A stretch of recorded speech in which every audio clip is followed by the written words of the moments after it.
back to the fruit of Grisaia. This has suddenly gotten very emotional. I hope I am prepared for how emotional it is going to be. At school, I would hesitate in my classroom at the end of the day, thinking she might appear in the doorway like always to drag me off to play. But I was a ghost in that class. I didn't dare make myself conspicuous. I reluctantly trudged up to the roof and waited for her, but no matter how patiently I waited, she never came. There was nothing but the steady passage of time. I did nothing but draw breath in a monochrome world. One day, somebody called my cell phone from a withheld number. I was scared to pick it up, but thinking it just might be her, I gathered up all the courage I could muster and pressed the answer button. もしもし。 On the other side of the line, I heard someone breathing harshly, as if in pain. Maybe it was nothing more than a random prank call from a stranger. But in my mind's eye, I saw her on the other end, the person I cared about more than anyone else in the world. And I remembered her words on the roof that day.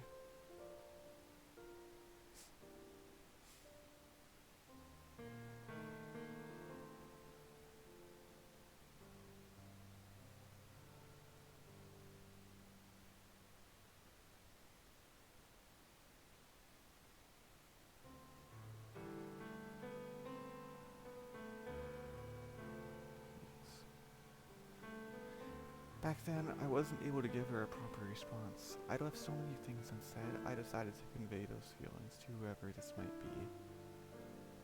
どうして一人だなんて。ちゃんとあなたのこと友達だって思って大切にしてる人がそれなのに、どうして一人でどこかに行こうとするの。あなたは置いていかれるのがどんなに辛いか分かってないんだ。だから勝手に失うことは当たり前だよ。誰かに嫌われることだって私。あなたのこと大好きだよ。もしあなたが自分のことをこれから幸せになろう。ここに戻ってきて、これからまた一緒に生きよう。 The person on the other end of the line hung up without a single word. It felt as though I'd been abandoned, left behind. I squeezed my cell phone tightly in my hand. Even now, I don't know who called me that day. The next time I saw my friend was more than 2 weeks later. By that point, even sitting through class had become unbearably agonizing. I would spend the entire day on the roof, waiting for her. And one day, completely out of the blue, she appeared before me once again.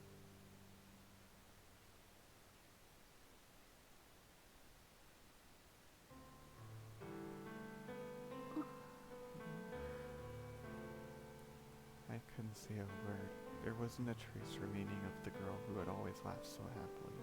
Her school uniform was tattered and torn. Her hair looked like it had been hacked at with a knife. Her face, too, was full of bruises. Numerous wounds, as cruel as anything the tutors had inflicted on me, were openly visible even in the most conspicuous of places. Something terrible must have happened. Something so terrible I didn't even want to imagine it. And it must have lasted a horribly long time. Just like that, there were tears in my eyes. God didn't protect her. I couldn't protect her. 大丈夫。これは私が望んだことだから。彼に捨てられたくなくてしたことだから。I hadn't asked a question, but she answered it anyway. Those clipped, vague words weren't enough for me to understand what had really happened to her, but I knew she was lying.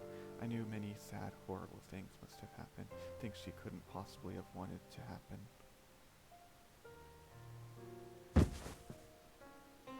I slowly approached her, then wrapped my arms around her trembling body. It surprised even me. I hadn't expected myself to do any such thing.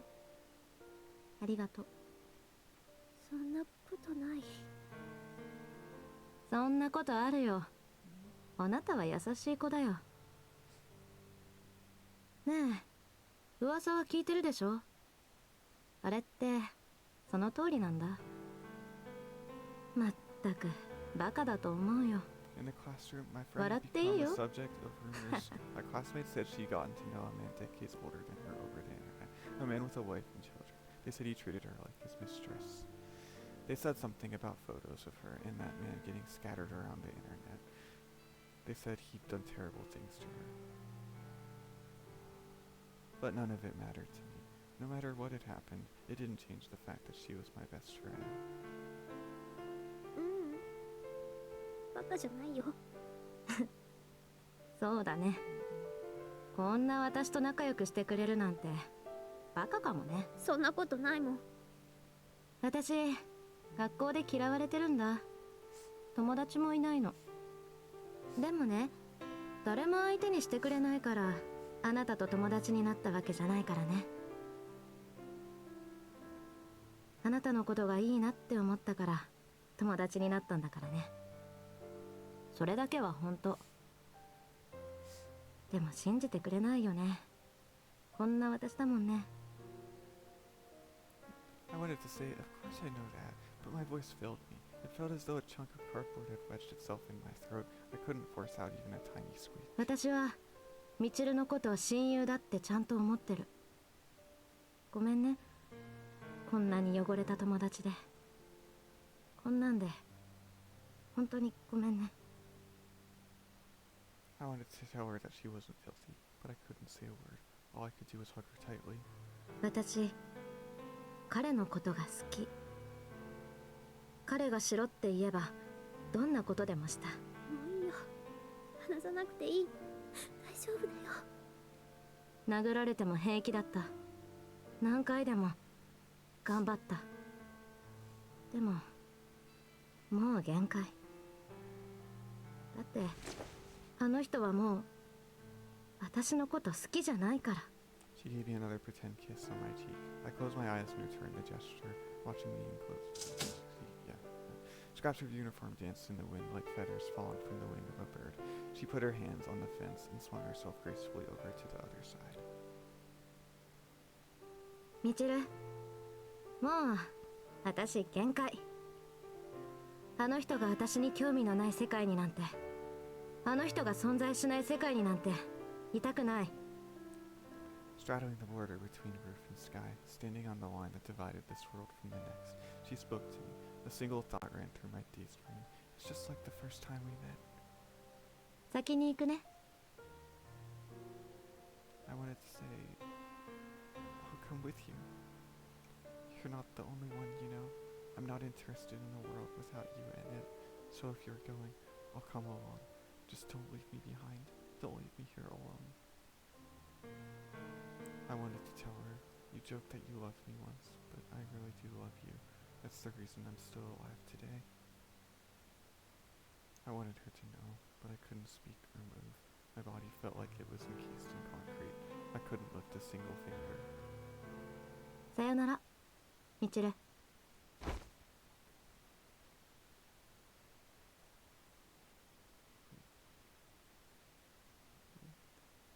wanted to say the words, we're best friends, let's die together.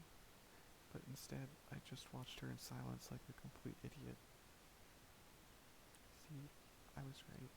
I'm the stupid one after all.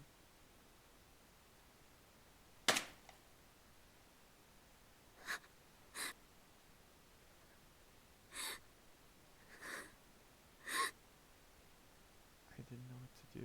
I just cowered. And then I tried to scramble over the rail to see her, to see the end. But I couldn't do it. No matter what, I couldn't get myself over that fence.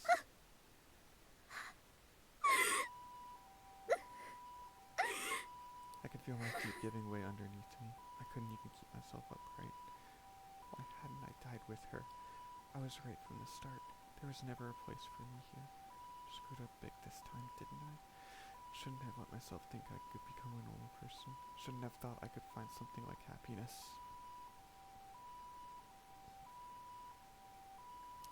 In the end, it vanishes. The bubble pops. In that case, it would have been better never to have got my hopes up in the first place. Just like my parents stopped expecting anything of me, I should have stopped expecting anything from this world. I heard the wall of a siren and a chorus of horrified screams from far away, and then I fainted, my body still twined awkwardly around that fence.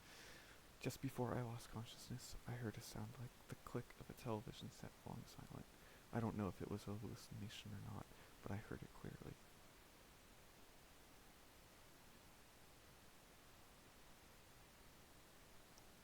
When I woke up, I was lying in a hospital bed.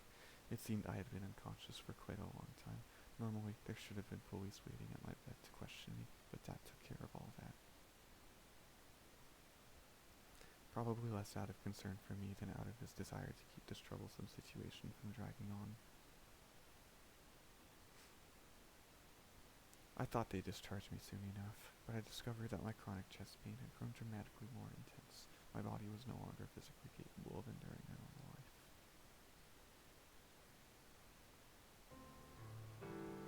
The doctor said the shock of losing a close friend may well have advanced the progression of the disease, but I didn't really know if that was true. Either way, the pain in my heart was now so agonizing it could at times render me unconscious. My parents had more or less abandoned me, but I guess this miserable new development managed to move them to pity. They decided to send me to America for a heart transplant operation. Personally, I wouldn't have minded just dying, but it seemed like those two wanted to feel like caring parents, so I decided I might as well go along with it. Things moved along behind my back. Large amounts of money traded hands, although I didn't know the details. They didn't tell me much of anything about the donor, and I wasn't particularly interested either. All they said was I'd be receiving the heart of a brain-dead girl of the same age as me. I'm sure it must have been a really big, complicated operation, but since that day on the rooftop, I'd been living like an empty husk. Can't really say it felt like much of an ordeal.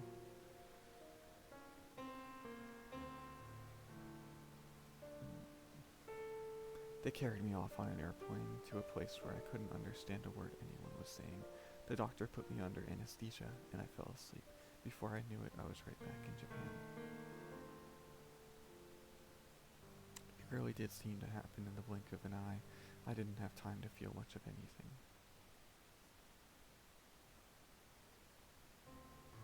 My procedure apparently went about as smoothly as possible. They pumped me full of immunosuppressants to prevent my body from rejecting the new heart, but I recovered quickly without any side effects. It didn't even feel particularly strange, having another person's organ inside my body.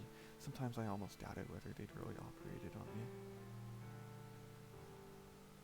Of course, just touching the scar in my chest was enough to convince myself it had to be true. But really, what difference did it make either way? The lump of flesh inside me constantly thumping away was different from the one that had been in there yesterday. That was all. Nobody was going to care. Nothing important had changed. My doctor celebrated my remarkable recovery from the surgery as a miracle. So enthusiastic, he might have thought my good fortune was his own. My parents had relieved expressions on their faces as well, expressions that seemed to read, "Now we don't have to worry ourselves about this girl anymore."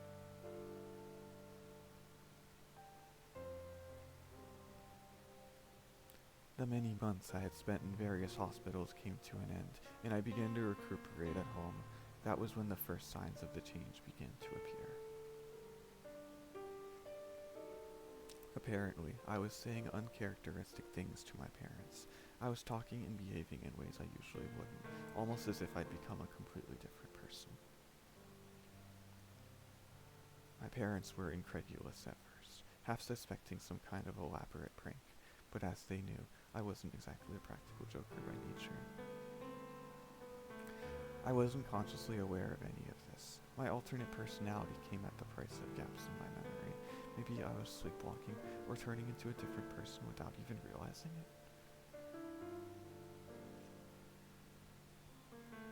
A doctor diligently studied my brain activity and asked me all sorts of questions, but in the end he could only offer a vague conclusion. This phenomenon can't be explained by modern medicine. Ultimately, the adults decided that the powerful psychological impact of losing a friend in front of my eyes had led to changes in my personality. But I didn't really care either way. I responded with a disinterested, "Oh, that's so good to hear." The gaps in my memories became frequent, and as time passed, they grew longer, harder to ignore. The other me who showed up in these chunks of lost time seemed surprisingly competent. From what I gathered, she was much more sociable than I was, and a lot better at schoolwork as well. One night, I noticed dinner was a little extravagant.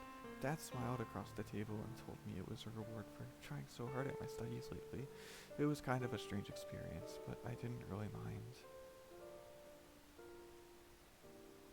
I mean, if things were going smoothly, who cared if I remembered doing the things I was being praised for or not?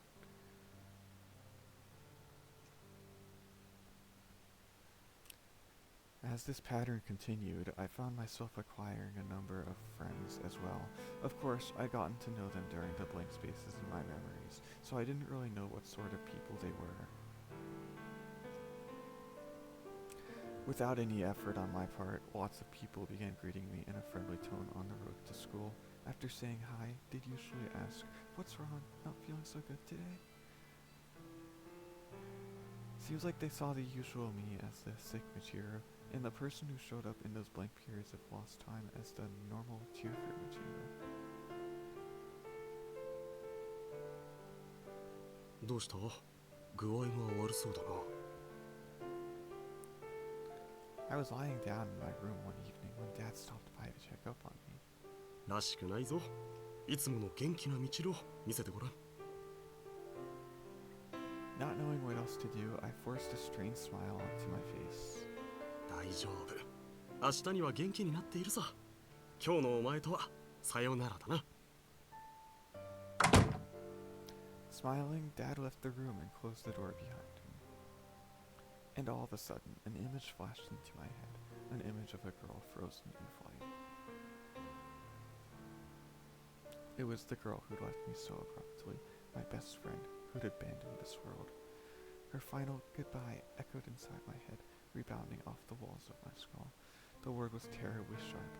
Every time it clanged against the bone, I felt as though someone was drilling me open from the inside.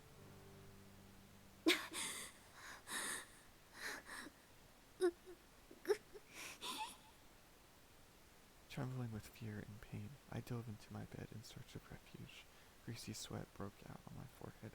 I swallowed a few of the pills my doctor had prescribed, pulled the blanket over my head, and squeezed my eyes shut. If I can get past this, I'll become the cheerful Michiru again. I can't break down now.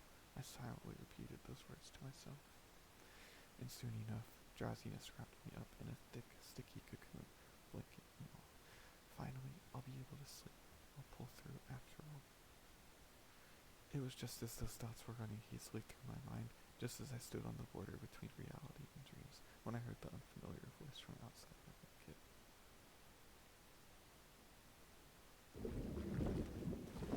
大丈夫だよ。安心して。心配しなくていいんだよ。 I didn't understand in the slightest how this was supposed to be alright. Hearing the voice of some strange woman as I tried to fall asleep really didn't seem to qualify. 私が君の弱さを引き受けてあげる。これからずっと一緒なんだから。うん。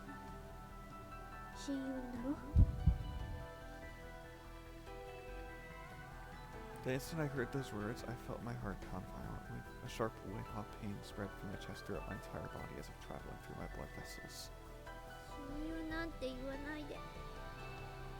私の親友一人しかいない。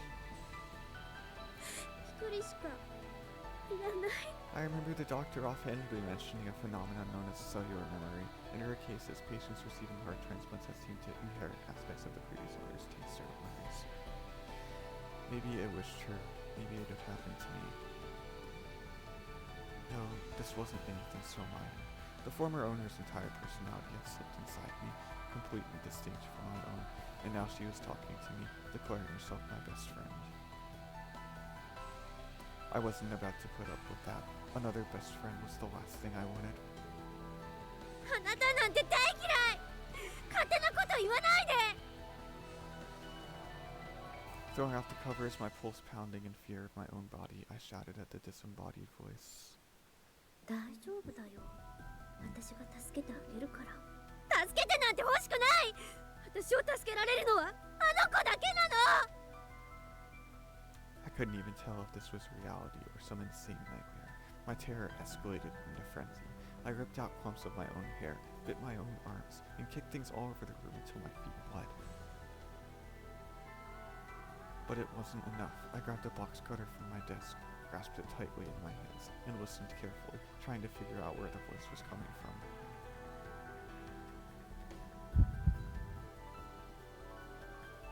The voice was the cause of this pain. It flowed through my body with the blood thumping out of my heart, bringing agony with it. I had to get that voice out of my body. With that thought, I cut at my wrist with the blade, trying to drain the voice out of me along with my blood. But no matter how my arm bled, the voice remained securely inside my body.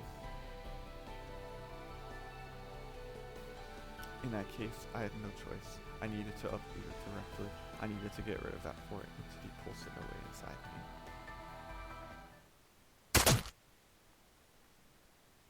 I pointed the blade at my own chest and stabbed as hard as I could.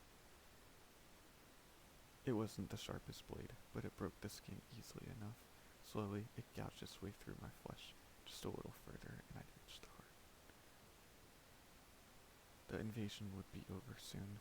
I'd be rid of the voice. I felt relief washing over me, but just then, I smelled that distinctive mixture of cigarettes and strange women, and realized that my father had entered the room.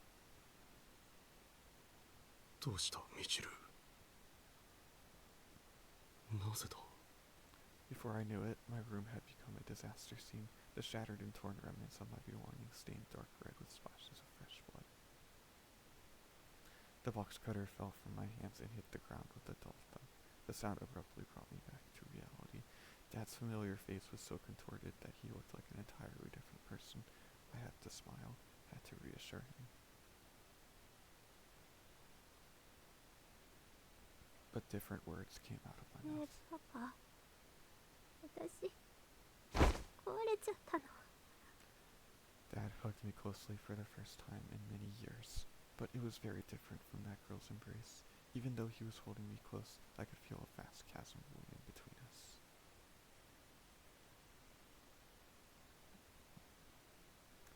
That very night, I was admitted to a new hospital, not that I had any choice in the matter.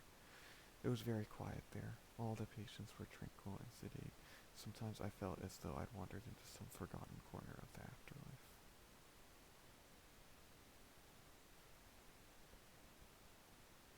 There were times when I found their constant, unchanging smiles frightening, but I got the idea soon enough. Basically, it was a place where you could live without getting tangled up in your emotions.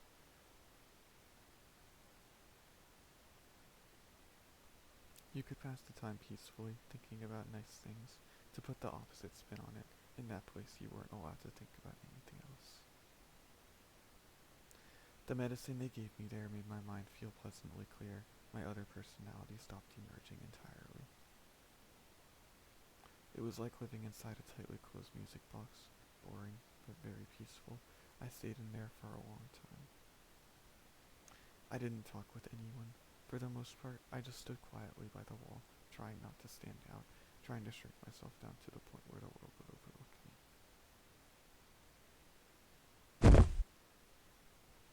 But one day, I tripped on the leg of a chair and fell to the ground. That had never happened before, so I wasn't sure what to do. Fortunately, no one insulted me or yelled angrily. Instead, a few patients nearby put their hands to their mouths and giggled softly in amusement. I liked hearing that sound, and lying there on the ground, an idea occurred to me. Maybe if I fell on purpose, I could make people laugh again. The next day, I tripped again. Again, the people who noticed laughed a little, The day after that, I deliberately spilled a glass of water, and once more I heard the pleasant sound of laughter. Emboldened by my success, I spoke. 勝手にこぼれるなんて変なコップ。 More people laughed than before. Their voices were warm and gentle. I'd found a way to make myself useful. By devoting myself to clowning around, I could at least make others smile. From that day on, I acted out a sillier version of myself, an exaggerated, funny caricature of me, and I sustained myself on a sugary sweet diet of laughter. Alright then, from now on, I'd go with this way of life. The pretending didn't bother me. It was worth it to do something for other people. It was worth it to have something to live for.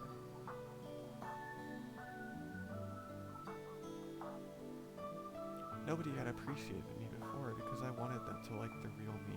Problem was, the real me wasn't any good, so I might as well just be trend. All I had to do was act out the most convenient role, force out the most convenient emotions, become someone who put a smile on people's faces. Even if that meant the real me disappeared entirely, I didn't care. I was a little anxious about whether someone as stupid as me could even act convincingly, but I had no choice but to try. Among the patients, I gained a niche as the weird but funny girl. As I grew into the role, I became more lively.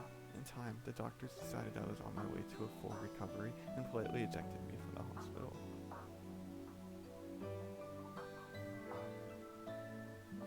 What?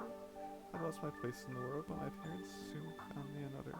Apparently, they'd heard somewhere or other about this special school that only gathered students with complicated circumstances. I was enrolled in Mihama Academy soon after my return. I kept right on playing the clown in the school. I thought it would be nice to keep everyone laughing. In fact, that's just how things turned out. The days rolled past pleasantly enough for the most part. So sad. This is really, really sad. But every once in a while, I abruptly remember that this too was nothing but an artificial make-believe world. When everyone laughed together, I wasn't smiling from the heart, and over time my uncertainty grew. I didn't want to lose what I'd found here, but I didn't want to grow dependent on it. The more I pretended to be someone I wasn't, the less I understood what I wanted to do. Did an imposter like me really belong here in the first place?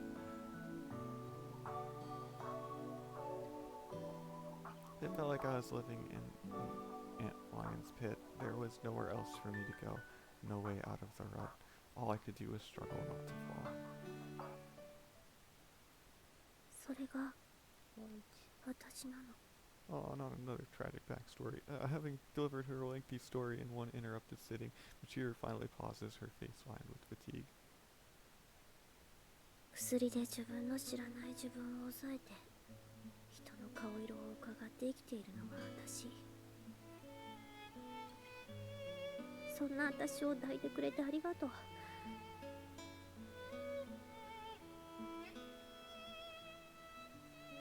ごっこでも恋人のふりでもしてくれてありがとう。私幸せなのかもって勘違いしそうになっちゃったけど、全部嘘だって分かってるし大丈夫。ユージに抱きしめてもらってる時、キスしてもらってる時、今が終わらなければいいのにってずっと考えてた。でも終わっちゃうんだよね。いつかは離れちゃう。怖いね、それって。 Scratching my head, I searched for the words Michiru needs to hear. They proved surprisingly easy to find. What you need right now isn't this fatalistic pessimism. It's medical treatment. Your problem's too complex to face on your own. Go to a hospital and have the professionals diagnose you, then work slowly and surely toward getting better. I think I understand the general outline of the situation. The memories of her organ donor have influenced Michiru's mind, or so she thinks at least.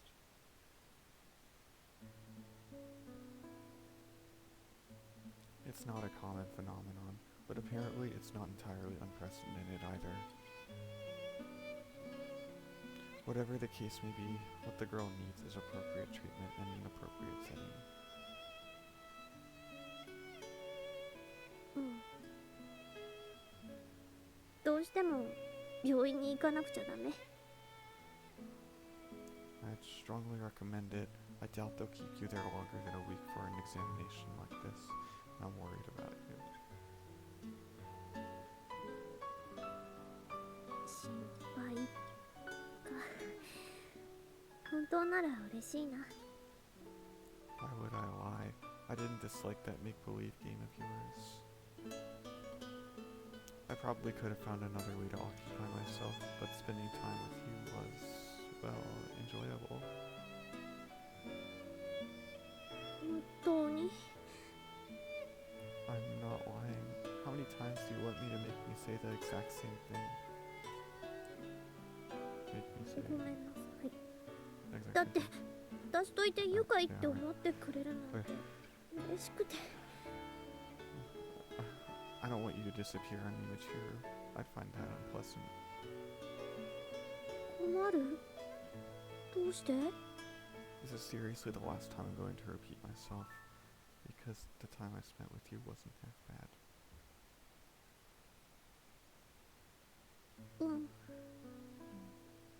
I take Michiru by the shoulders and look her straight in the eyes. You're living in the present, Michiru. Don't let yourself get caught up in the past. You can't fix it.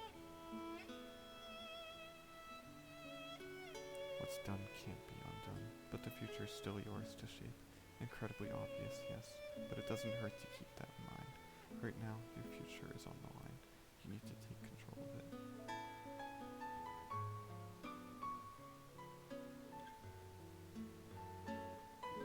With that said, I kiss Michiru briefly on the lips. She turns down her face in embarrassment and hesitates for a moment, studying the floor as if deciding which words to pick up off the ground. ありがとう、ユージ。 In the end, she chooses extremely simple ones. Extremely simple, but not half bad. A pretty respectable choice, actually.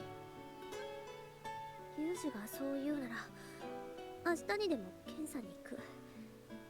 早い方がいいでしょ。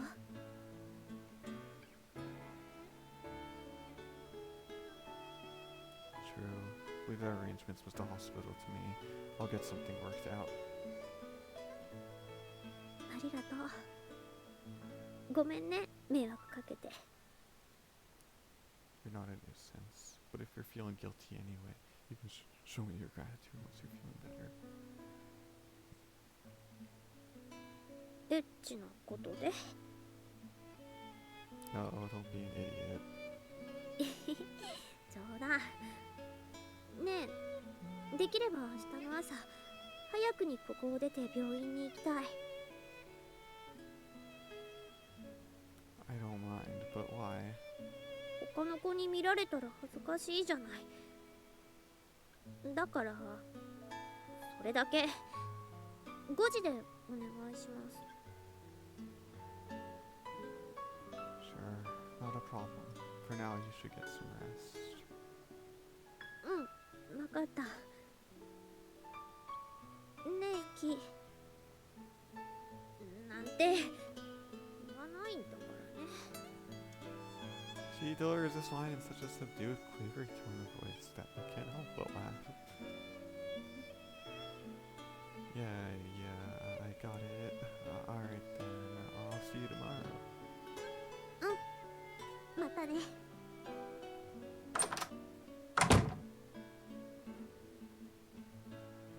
She is such a victim of all this. Well, looks like I'm going to end up indebted to Chizuru yet again. I spend my walk to the principal's office ruminating on Michiru's story. Her tale's still fragmentary, and the plot's tangled. Deciphering it is going to be difficult. Might even turn out to be one of those books you can spend a lifetime on without ever finding a conclusive interpretation.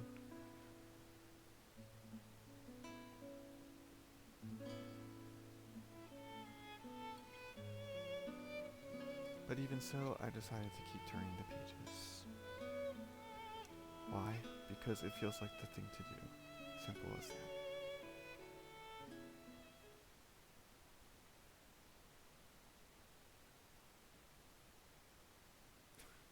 I'm just gonna end it there. That was so emotional. Bye.